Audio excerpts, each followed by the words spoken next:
नमस्कार दोस्तों, स्वागत है आप सभी का imagination academy of fine art में। आज हम लोग बात कर रहे हैं डिटेल स्टडी के बारे में। देखिए, डिटेल स्टडी क्या होता है?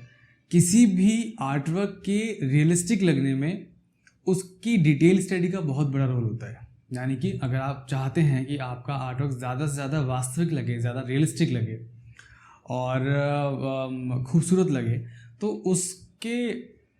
उसके उस हिस्से में, उसके उस रियलिस्टिक लगने में उसकी डिटेल स्टडी का एक बहुत अहम रोल होता है। ड्राइंग का तो ऑफ कोर्स एक पार्ट होता ही है, लेकिन डिटेल स्टडी बहुत मायने रखता है। अब डिटेल स्टडी की कैसे जाती है? डिटेल स्टडी के लिए आपको पिछले कुछ स्टेप्स ध्यान में रखने होते हैं। जैसे आपका जो कोर्स चल रहा है उसमें मैंने आपको ऑब्जर्वेशन कराई, आपको टोन्स सिखाई, ऐसे ही ड्राइंग का पार्ट आता है। तो जब भी आप कोई ऑब्जेक्ट लेते हैं, जैसे ऑब्जेक्ट कोई छोटी सी पेंसिल भी हो सकती है, या उसके अलावा कोई सपोज़ आपने कोई बुक ले ली, या फिर आपने कोई भी ऑब्जेक्ट ले लिया, कोई शीट ले ली, कोई माउस ले लिया, एनीथिंग आप वो लें और उसके अंदर सबसे पहले ये ऑब्जर्व करें कि तो उसकी ड्राइंग कैसी है। दूसरा, ड्राइंग के बाद उसकी शेडिंग कैसी है, यानी कि इसमें कहाँ कहाँ वॉल्यूम्स हैं, कहाँ लाइट टोन है, कहाँ डार्क टोन्स हैं, और उसका ओवरऑल वॉल्यूम कैसा है। अभी आपकी लाइट एंड शेडो की क्लास भी होनी है, वो भी आगे होगी। तो ओवरऑल जब आप उस सारे फॉर्म को, उस जो इंडिविजुअल फॉर्म है उसके अंदर छोटी छोटी फॉर्म्स को ऑब्जर्व कर लेंगे, जो कि पहले आपको कराया जा चुका है। तो जब आप उसको इम्प्लीमेंट करेंगे तो ओवरऑल जो फॉर्म आएगी वो आपका डिटेल स्टडी होगी। और ये पूरी तरीके से डिपेंड करता है आपके ऑब्जर्वेशन पे और आपके स्किल्स पे। स्किल्स क्या हैं कि आपकी मिक्सिंग कैसी है, आप टोन्स कितने अच्छे निकालते हैं, कितनी अच्छी क्वालिटी की निकालते हैं, ये आपके स्किल्स हैं।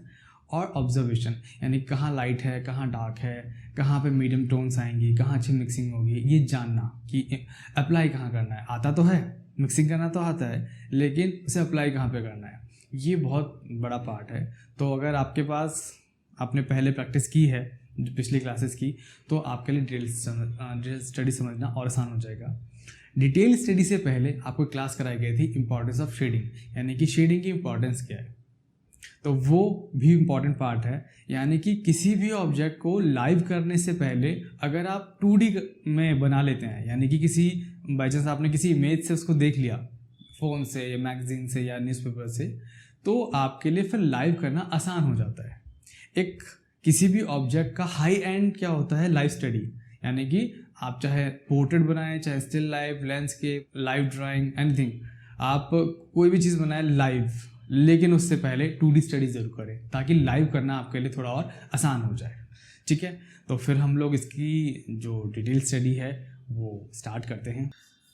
तो सबसे पहले इसकी ड्राइंग करते हैं कि कोशिश करेंगे कि लाइफ साइज़ की हो। अगर आप बहुत ज़्यादा बड़ा ना करें उसको, या तो थोड़ा सा छोटा कर सकते हैं, या लाइफ साइज़ कर रखें तो अच्छी बात है। तो उसके लिए सबसे पहले एक रेक्टेंगल ड्रॉ कर लेते हैं।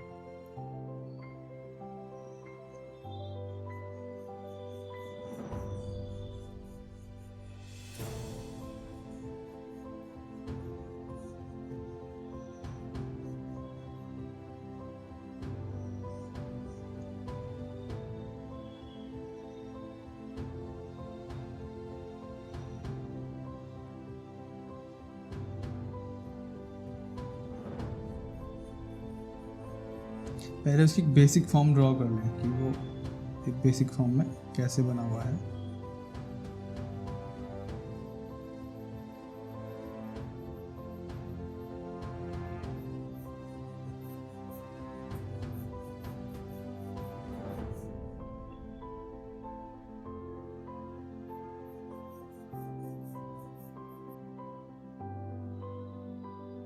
अगर आपको वही लाइट प्रेशर से काम करना है तो पेंसिल को थोड़ा सा स्लांट करके चलाओ, लेकिन स्लांट करके चलाने में एक बात का और ख्याल रखना पड़ता है कि उसमें जो टेक्सचर है वो आने की थोड़ी सी संभावना रहती है।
हर बड़ी क्लास के अंदर कई सारी छोटी क्लासेस का बहुत रोल होता है।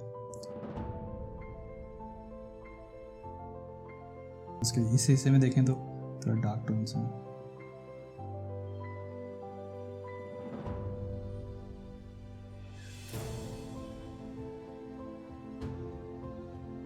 ठीक है, तो फिर भी हमने काफ़ी डार्क कर दिया है।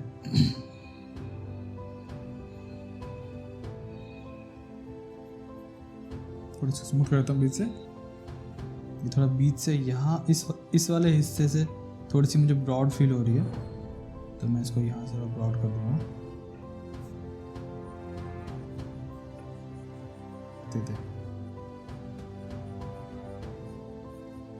अब इसके अंदर जहाँ मुझे डार्क टोन नज़र आ रही है उसको मैं मेंटेन करता हुआ इस सारे में लेके चलूँगा।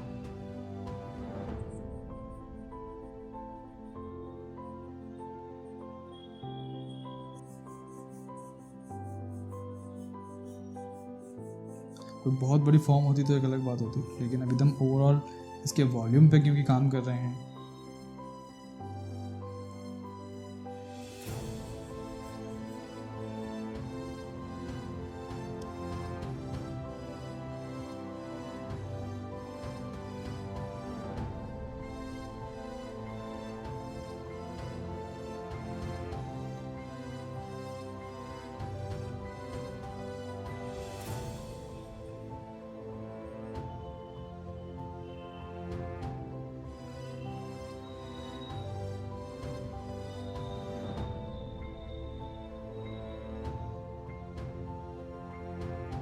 पेंसिल की शार्पनेस का ख्याल रखें।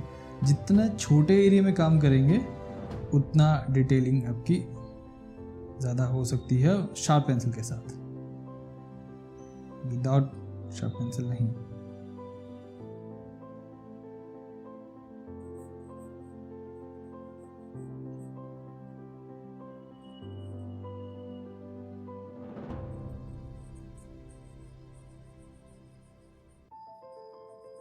ठीक है, तो इस तरीके से हम इसकी जो काम वो कर सकते हैं, और मेरे हिसाब से यहाँ तक हमें इसको छोड़ देना चाहिए।